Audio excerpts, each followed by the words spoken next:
This is the sixth Sunday of Easter, and I want to look briefly at the first reading of the Acts of the Apostles. But the sixth Sunday of Easter, bringing us to the end of Easter time. In the next few weeks we'll have some of our major feast days apart from Easter and Christmas, starting with the Ascension. This is Roger from MSE Mission Office, and you're with Mission Alive. In this reading from the Apostles, it shows us the first real crisis of the church. The difference between the Jewish followers and the Gentile followers, those who became Christians from the Gentile world, the pagans. And they come from a different culture, different customs, different law. So the crisis is, what law do we follow? Now, some in this reading were from the Jewish community and rather strict, and they wanted these other Gentile Christians to follow the Jewish law. And Paul particularly and Barnabas opposed this and said, no, they're not bound by the Jewish law. They're bound by Christ and the Holy Spirit. So some people came up from Jerusalem and preached the other line, that they have to be circumcised and follow the law of the Jews, and this caused a lot of confusion amongst the Gentile Christians. So what happens next? Through the reading we have things like words like disagreement, long argument, so difference of opinion, long argument, different sides of the story. And then Paul and Barnabas, with others, not just themselves, went up to Jerusalem to consult the apostles and the elders. They went through the right channel. They went to those who knew more, understood more, whose experience was greater, and who had already some kind of authority, some leadership within the whole Christian community.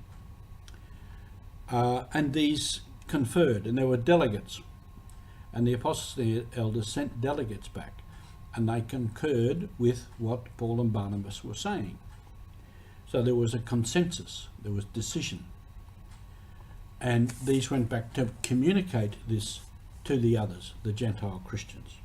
So they sent a letter, which is something of a directive, if you like, an instruction, a guideline. And they had unanimously decided under the guidance of the Holy Spirit. So it was a unanimous decision. So they said the essentials were not to burden people with things that were unnecessary. And these they considered that following the whole Jewish custom and law and tradition was unnecessary because of the Holy Spirit and Jesus. It was a new time, a new belief. So they said the essentials are, you have to abstain from food sacrificed to idols, from blood and the meat of strangled animals. So this all entailed worship of idols. So that was out. And this word fornication. Now that doesn't just mean fornication in the ordinary sense that we understand it.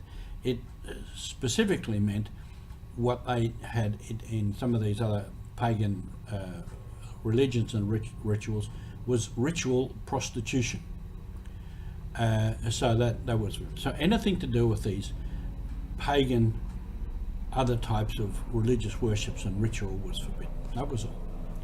And apart from that, then live under the law of the Spirit of God, the Spirit of Jesus Christ.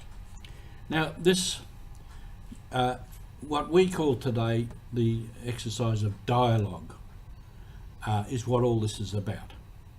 And dialogue, even though we call it that now, and actually the word dialogue means two words, and I've said before on this program, two words is I speak, and I speak the truth as best I know it, and the other person or the other party speaks and I listen. So speaking and listening, speaking truthfully, listening attentively. This is what it's all about. So these two parties, there was a problem arose. And it was a pretty basic problem, pretty key. The following of Jesus sprang from the Jewish world. So do we follow the Jewish law and custom, or are we now free from that? And Paul very definitely said, no, those of Greek and Gentile origin are not bound by the Jewish world. So it was a key moment in the work of the life of the church and the mission of the church. And because Paul had that insight, and the elders and the apostles concurred with that, then that mission went ahead. And that was vital to the mission of the church. So this is mission alive. The mission is still alive because we live in a world of many cultures, many languages, many beliefs. So the work of dialogue, listening and speaking the truth, is very key to our mission. Thank you for being with us.